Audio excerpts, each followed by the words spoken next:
오늘 아침에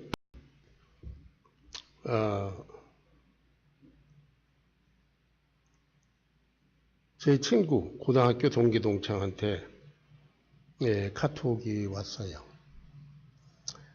위암, 폐암, 직장암, 대장암 수술을 4번 하고 지금 이제 죽음을 기다리는 그런 친구입니다. 아직 예수님을 믿지 않아서 제가 아틀란타에 있는 목사님에게 그 복음을 전하도록 부탁해야 되겠다. 오늘 아침에 그런 마음을 가지고 결단했습니다. 또 필요하면 제가 가서라도 복음을 나눠야 되겠다. 그 친구가 카톡으로 보내준 게 이런 것이었습니다. 여러분 그 보리수레는 노래 아시죠? 제가 알기로는 슈베르트가 작곡했다고 기억이 되는데 성문화 우물 곁에 서 있는 보리수 뭐 그런 거 있잖아요. Am Brunnen vor dem Tore, da steht ein Lindenbaum. Ich träumte in seinen Schatten, so manchen süßen Traum.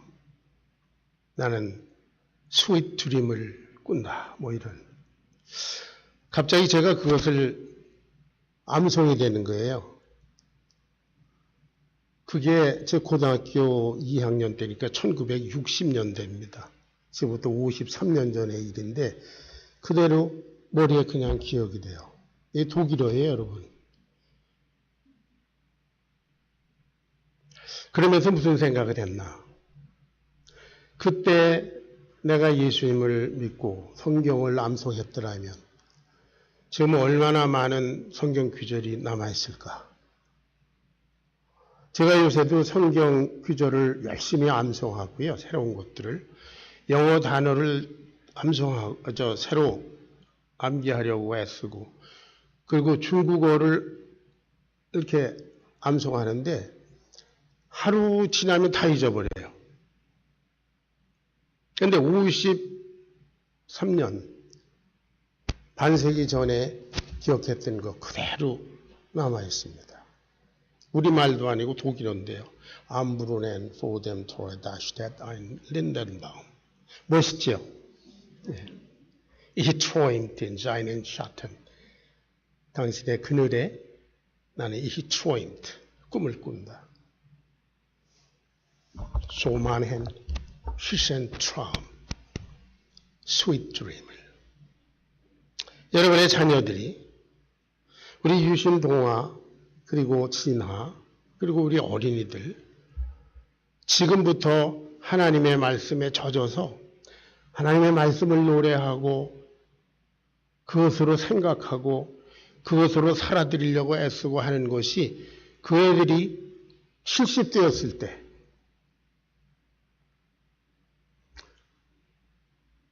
은우가 70대였을 때 얼마나 놀라운 은혜가 될 것인가. 그런 생각을 오늘 하면서 아침 시간을 보냈습니다. 한국에서나 미국에서나 어떤 예배에 참석해보면 그 교회가 크든 작든 간에 참으로 여러 종류의 사람들이 모여있다는 것을 느끼게 됩니다. 한 사람도 같은 사람이 없기 때문에. 진심으로 예배하는 사람이 있는가 하면 전혀 딴전을 피우고 있는 사람이 있고요. 반쯤 조는 사람이 있고 또 휴대폰을 만지작거리는 사람이 있습니다. 그런가 하면 뭔가 아주 심각한 얼굴을 하고 인생의 문제를 가지고 그리고 또는 병든 몸을 이끌고 와 있는 사람들도 있습니다. 참 다양합니다. 그리고 뭐 우리 교회뿐만 아니라 이게 설교단에서 이렇게 서서 보면은 이렇게 아이 컨택을 해보면 여러분들의 마음을 대충 이렇게 다 읽을 수 있습니다. 뭐 제가 잘못 읽는지도 모르겠어요. 그래서 어떤 때는 마음이 불편해서 저쪽 그 벽을 보기도 합니다. 눈을 감기도 하고요. 설교 원교를 들여다보기도 합니다. 어떤 때는 차마 여러분들을 이렇게 마주 눈을 맞추기가 어려울 때도 있습니다. 왜냐하면 이렇게 보면 이게 다 이렇게 읽혀지기 때문이에요.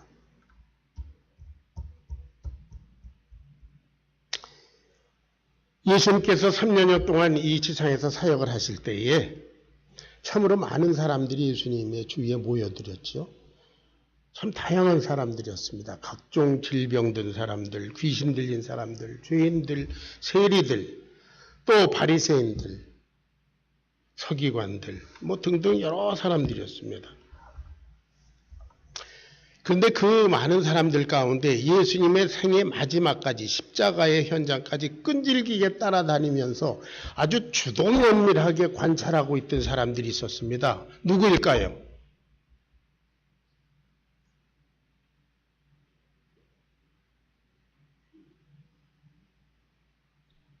누구일까요? 바리새인들이에요. 서기관들. 가장 주도면밀하게 예수님의 말씀 하나하나 그분의 행하시는 거 하나하나 쫓아다니면서 아주 끈질기게 십자가에 죽으실 때까지 최대의 관심을 가지고 지켜보던 사람들이 있었습니다. 예수님께서 천국 복음을 가르칠 때 많은 사람들이 회개하고 복음을 믿었습니다. 그 사람들이 다 느낀 게 이거는 우리 이제까지 들었던 성경성들에게 듣지 못한 권세 있는 새 교훈이로구나. 그런 귀를 기울이고 다 예수님을 믿었어요. 복음을 믿었습니다. 그런데 이 바리새인의 서기관 또 유대인이라고 표현되는 이 예수님의 반대자들은 그 말씀을 듣기는 들었는데 거기서 책 잡을 거, 꼬투리 잡을 거, 그것만 곤란했습니다. 왜냐하면 애초부터 예수님의 말씀을 들을 생각이 없었기 때문이에요.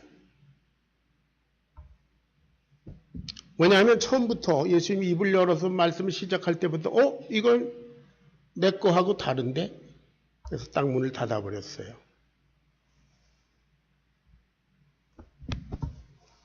예수님께서 여러 가지 기적을 통해서 당신이 하나님의 아들심을 선포하셨습니다.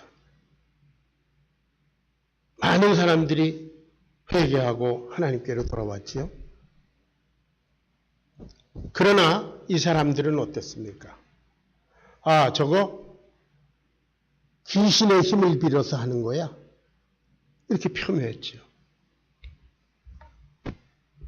그걸 믿은 사람들은 하나님께서 보내신 자가 아니면 이런 놀라운 기적을 행하실 수가 없다. 이렇게 믿었는데 이 사람들은 귀신의 힘을 빌려서 바알세불을 내 능력으로 한다.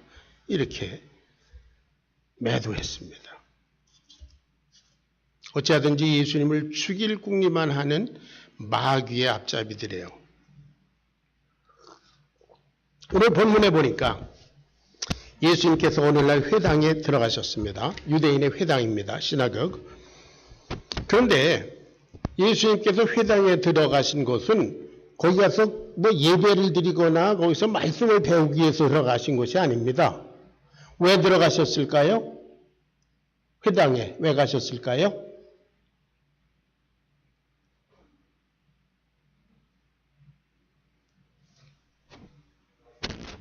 예? 예. 거기 사람들이 모여 있으니까 말씀을 가르쳐 주시러 가신 거예요. 옛날에 어떤 분이 말씀을 전하는데 예수님도 회당에 가서 예배 드리셨습니다. 이딴 소리를 해요? 안 그렇습니다. 사도 바울도 회당에 우선 갔어요.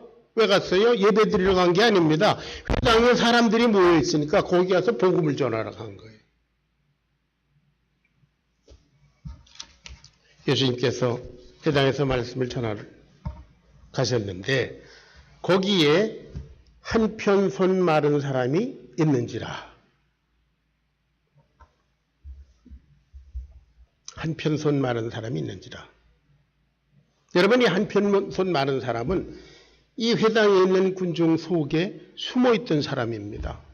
자기가 오른손, 누가복음 6장의 똑같은 기사에 보면 오른손이 슈리볼드 됐다, 이렇게 말랐다. 아마 풍으로 그렇게 됐는지 스트로크로 여하튼 오른손을 못 쓰는 사람입니다. 그러니까 그 자기의 약점을 감추고 그 사람들에게 드러내기 싫어서 군중 속에 숨어 있었는데 예수님은 그를 굳이 불러내셨습니다. 그래서 그를 이 본문에 보니까 주인공으로 세우셨습니다. 할렐루야! 주인공으로 만드셨어요. 이 사람은 자기의 약점을 감추면서 군중 속에 숨어 있고 어찌하든지 약점이 드러나지 않기 위해서 애썼을 텐데 하나님은 그를 주인공으로 세우셨습니다. 이 사람은 더 이상 엑스트라가 아니라 주인공입니다. 여러분, 오늘 이 예배에서 주인공이 되시기를 주의 이름으로 축원합니다. 여러분, 이 목사가 원맨쇼 하는데 여러분 공연 보러 온 분들이 아닙니다. 제가 이 단위에 높이 서 있는 것은 여러분들에게 잘 보이기 위해서, 그리고 여러분들에게 이렇게 효율적으로 말씀이 전해지기 위해서 제가 서 있는 것이지 제가 주인공이 아닙니다.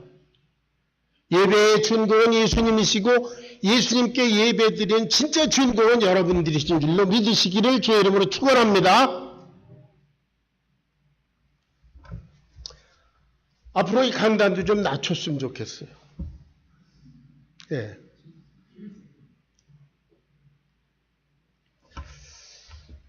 여러분, 예수님은 회당에 있는 많은 사람들 중에 한편손 마른 사람, 숨어있는 사람에게 관심이 있었습니다. 당시 육체노동이 대부분이었을 텐데 그 오른손이 마비됐다면 이 사람은 소망이 끊긴 사람입니다. 자기 인생을 포기했을 겁니다.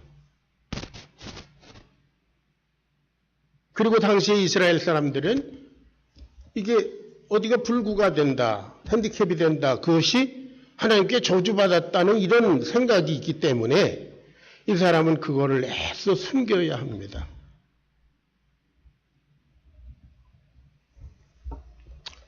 예수님은 이렇게 숨어있는 사람까지 아십니다. 오늘 성령으로 우리 가운데 계신 예수님은 여러분 한 분이 한 분이 가진 문제와 약점과 허물과 죄와 그리고 고민과 감추고 싶은 그런 약점들을 다 아시는 줄로 믿으시기 바랍니다. 그래서 우리는 주님 앞에, 성령님 앞에 정직해야 합니다. 예수님께서 이 한편손 마른 사람을 주목하셨습니다. 그런데 이 바리새인들의 서기관들은 무엇에 주목했는가? 그 한 영혼을 위해서 안타까워하시면서 그를 주목하시는 예수님이 안식일의 병을 고치나 안 고치나 보자, 고소 제목을 위해서 예수님을 주목하고 있습니다. 관심이 전혀 딴 데 있습니다.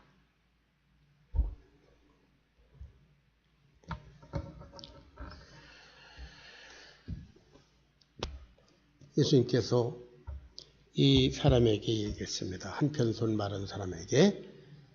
자, 3장 3절을 같이 읽습니다. 시작. 한가운데 일어서라 하시고, 그래서 한가운데 일어서라. 자기 숨기고 싶고 숨고 싶고 누가 알까 두려운 사람을 한가운데 일어서라. 이것이 웬 말입니까? 여러 사람 앞에 내가 일어서야 한다니요. 나를 드러내야 한다니요. 그러나 예수님께서는 그에게 이미 어떻게 하실 것을 아시고 그를 회복할 것을 작정하시고 당당하게 일어서라. 네 자신의 모습을 드러내라. 말씀하십니다. 여러분, 아담과 하와는 선악과를 따먹은 죄를 저지른 후에 어떻게 했어요? 나무숲 속에 가서 숨었습니다. 자기 죄 때문에 나무숲 속으로 가서 숨었습니다. 이게 죄인의 속성입니다. 그 죄라고 하는 약점을 감추고 싶었습니다. 하나님께서 내가 어디 있느냐? 좀 나와라. 내 앞으로 나와라. 부르시지 않습니까? 전에도 말씀드렸지만 많은 사람들이 현대 큰 교회 다니기를 선호합니다. 거기에 가면 뭐 어린이들, 뭐 청소년들 많고 이렇게 해서 그 조직과 이런 게 잘 돼 있어서 애들 교육에 좋다. 말은 그렇게 하지만 사실은 그 군중 속에 숨어 있고 싶은 의도가 있다고 저는 생각해요. 큰 교회 가 있으면 자기 신분이 전혀 드러나지 않습니다. 우리 교회 같이 이렇게 조그만 교회에 있으면요. 이게 뭐 다 알잖아요, 이렇게. 예. 정문필 목사님 오늘 양복 다른 걸 입고 오셨네요. 예. 한혜정 집사님 까만 옷을 오늘 처음 본 것 같은데요. 양지선 자매님 오늘 참 아름답습니다. 많이 보이잖아요, 이렇게.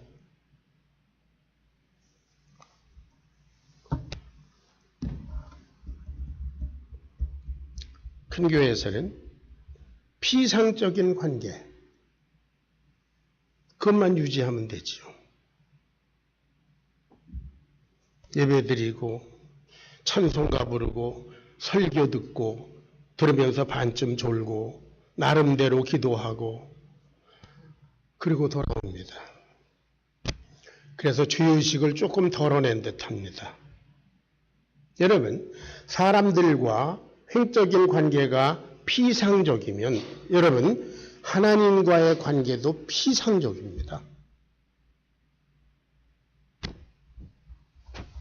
한가운데 일어서라 하는 것은 예수님 앞에 자신을 드러내라 그런 뜻입니다. 저는 여러분에게 오늘 예배 중에 한가운데 일어서십시오 그렇게 안 하겠습니다.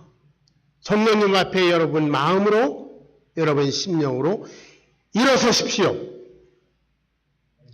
성령님 앞에 여러분 자신을 드러내놓고 1대1로 인격적으로 컨택하십시오.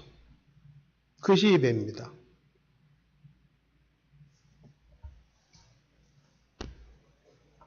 예수님은 여러분을 아시고 여러분에게 이미 어떻게 하실 것을 작정하고 계획하고 계신 분인 줄로 믿으시기 바랍니다. 누가복음 6장 8절에 보면 똑같은 기사가 있는데요. 거기에 일어서라 그랬더니 그가 일어선지라 그랬어요. He stood up.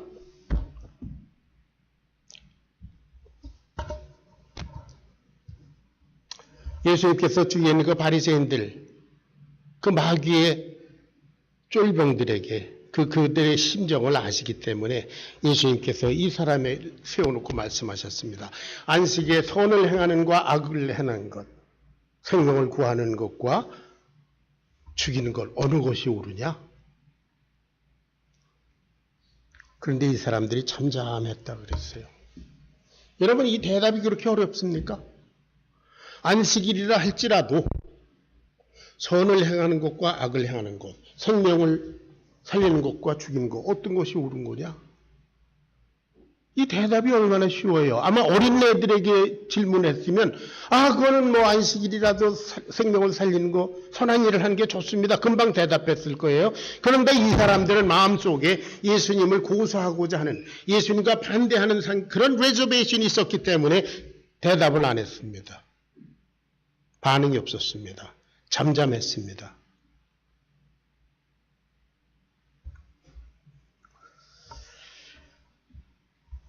이것이 이들의 문제입니다.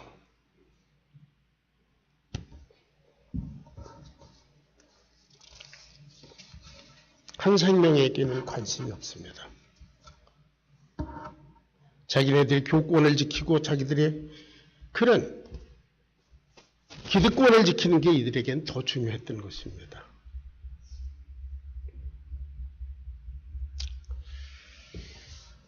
안식일을 거룩하게 지키라.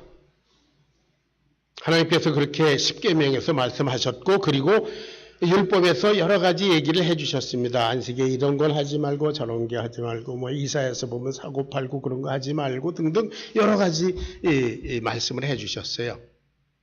그러나 안식일을 거룩하게 지키는 것은 그야말로 하나님과 사랑의 관계에 있으면 어떻게 거룩하게 지키는지를 자연히 알게 됩니다.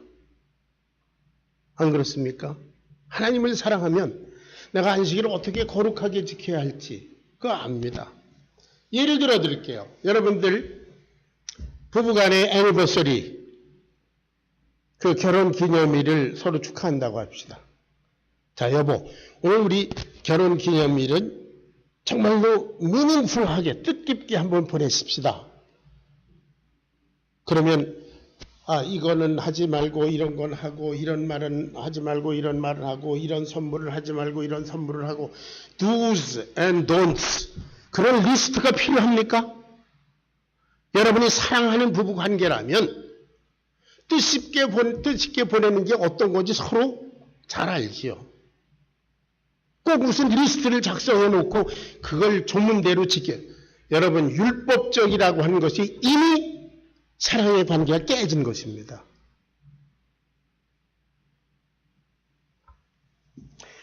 이 편리한 평온을 또 뭐 이게 결혼 기념일이라고 이걸 안 사주면 뭐라고 또 할 텐데 이렇게 되면 그건 이미 그 애니버서리는 셀리브레이트할 가치가 없습니다. 하나님과 사랑의 관계에 있다면 내가 어떻게 예배드려야 할지, 어떻게 말씀을 공부해야 될지, 어떻게 헌신해야 될지, 인간관계를 어떻게 맺어야 될지 그거는 자연히 알게 됩니다.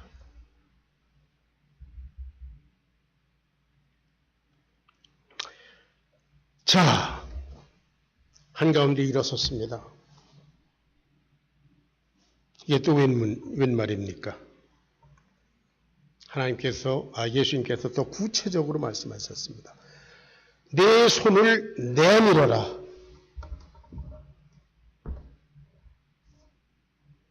내 마른 손, 내가 감추고 싶은 약점, 너의 인생 문제, 너의 고민, 너의 죄, 그것을 나한테 내밀어라.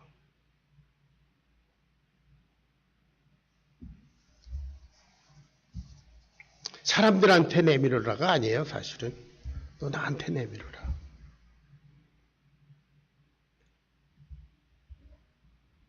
여러분, 우리가 기도할 때에 나의 문제와 나의 죄와 나의 허물을 먼저 주님께 고백합니까? 아니면 내가 소원하는 것들을 먼저 고백합니까?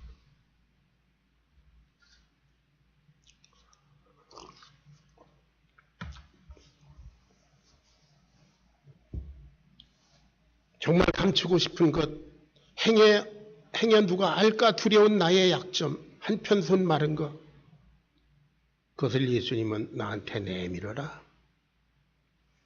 왜냐하면 인간의 속성은, 죄인의 속성은 그런 것들을 감추고자 했기 때문입니다. 아담과 하와에서 내려온 그 죄성 때문입니다. 그런데 이런 문제들은 우리가 품고 있으면 더욱 악화될 뿐입니다. 우리 마음에 있는 미움의 문제, 질시의 문제, 또 어떤 죄의 문제, 해결되지 않은 허물의 문제, 인간관계의 문제 이런 것들은 내 마음에 가지고 있으면 점점 더 악화될 뿐입니다. 모든 문제의 큰 해결책이 되시는 예수님께 내밀어야 할 줄로 믿습니다. 그 손을 내밀매 회복되었더라. 그가 내밀매 그 손이 회복되었더라. 할렐루야! 예수님께서 네 손을 내밀라 그럴 때 괜히 내밀라고 하셨겠어요?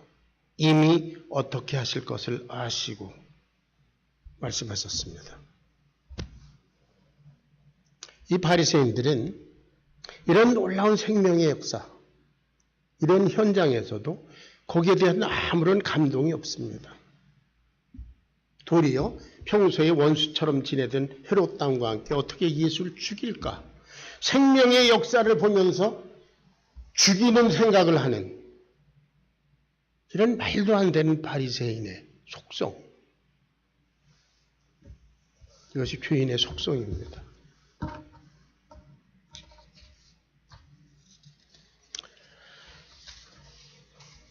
바리새인들은 어떤 사람들입니까?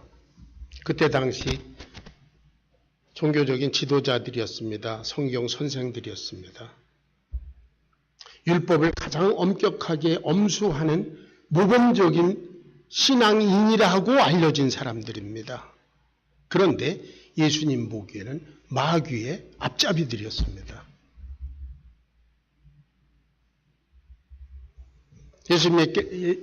예수님께서 마태복음 23장에 이 바리새인들의 문제를 아주 조목조목 지적하신 것이 나옵니다. 여러분 집에 가셔서 마태복음 23장을 한번 떠올리 다시 한번 읽어보세요. 그들은 그런 거룩한 모습이 있지만 거짓과 위선이 그 속에 있습니다. 회칠한 무덤이라 하얀 칠해 놓은 무덤이다. 속엔 송장, 죽음이 들어있다. 예수님께서 그렇게 말씀하셨어요. 거룩한 겉모습만 있습니다. 언제나 높은 자리에 앉아서 대우받기를 좋아하는 교만이 있습니다. 하나님의 말씀보다는 전통을 고집하는 석고화된 집념이 있습니다. 하나님의 말씀은 세컨, 둘째로 던져놨습니다. 예수님에게 전혀 배울 뜻이 없습니다. 예수님은 나하고, 이 예수라는 자는 나하고 다르니까 난 안 배우겠다. 예수님의 말씀에 언제나 귀를 막고 있습니다. 티처블 하지 않습니다. 결국은 어떻습니까? 하나님의 영광을 위한다고 하면서 하나님의 아들을 죽이지 않았습니까?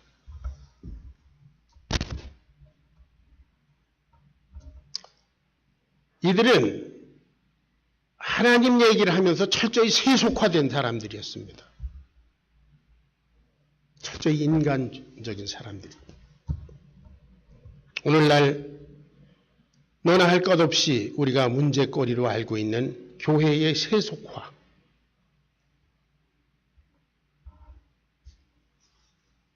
교회가 재산처럼 세습이 되고 교회의 직분이 계급처럼 되어버리는. 여러분, 목사의 권위라는 것이 무엇입니까? 목사이기 때문에 권위가 있는 것이 아니라 목사로서 진실로 하나님의 말씀을 전하는 말씀의 권위 때문에 권위가 있는 것이지 목사는 권위가 없습니다.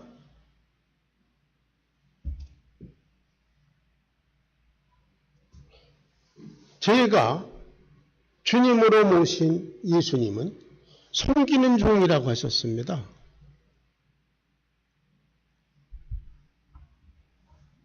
저는 여러분을 섬기는 종입니다.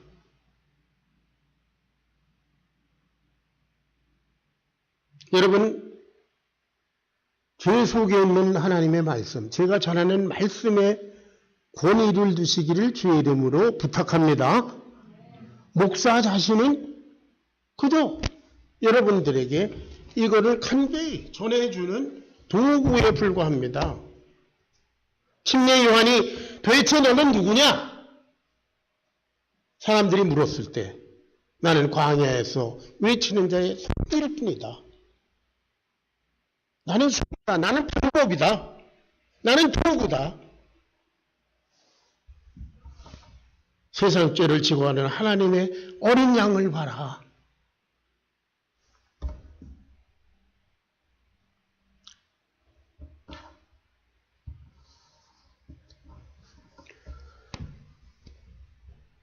장로, 집사. 그 집사도 이제 뭐 안수 집사냐, 서리 집사냐. 그 계급이 되지 않았습니까? 솔직히 우리 얘기하시자고요.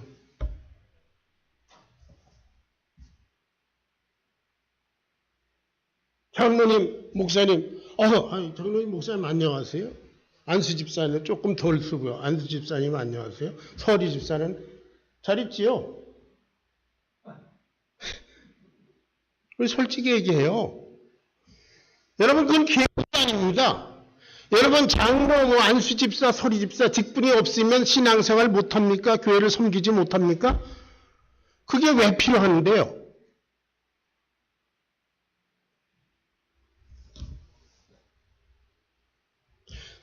여자분들 나이가 어느 정도 되면 아니 이 정도 되면 권사 좀 받았어야 되지 않아?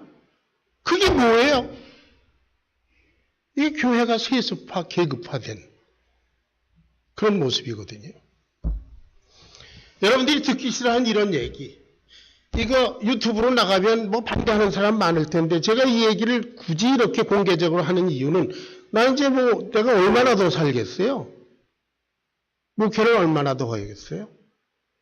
내가 죽기 전에 정말 해야 될 얘기를 반드시 하고 나 그러고 내려가야 되겠다. 그래서 지금 여러분에게 이 말씀 전합니다. 이 사역을 하고 있습니다.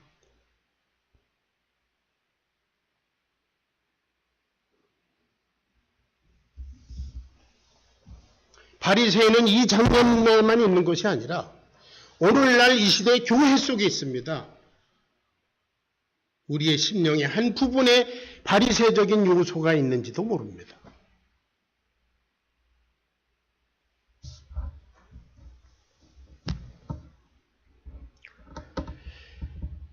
사단의 세력은 어찌하든지 성령님의 역사를 방해하고자 광분하고 있습니다. 여기 보이지요? 어떤 한 영혼이 새로워지는 꼴을 못 봅니다. 회방을 놓고 어지럽힙니다. 지금도 사단은 여러분의 심령 속에 아마 이렇게 얘기할지 모릅니다. 아, 이거 성경 얘기야. 너하고는 구체적으로 상관이 없는 얘기야. 어쨌든 너는 아무래도 호플레스, 넌 가망이 없어. 마귀의 속삭임에 귀를 막고 예수님의 말씀을 들으시길 주의 이름으로 축원합니다. 한가운데 일어서라. 이제는 네 손을 내밀라. 주님 앞에 1대1로 여러분 자신을 드러내십시오. 서두에 말씀드린 대로 여기에 주인공이 누굽니까? 한편 손 마른 사람입니다. 자기 약점을 감추고 숨어있던 그 사람을 주인공으로 세우셨습니다. 여러분들이 이 예배의 주인공이요. 여러분들이 이 교회의 주인이신 줄로 믿습니다. 여러분들은 사명인입니다.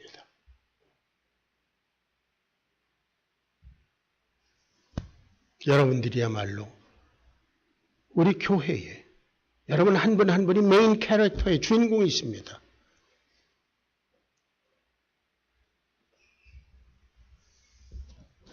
한가운데 일어서라. 네 손을 내밀라. 그가 손을 내밀매 회복되었더라.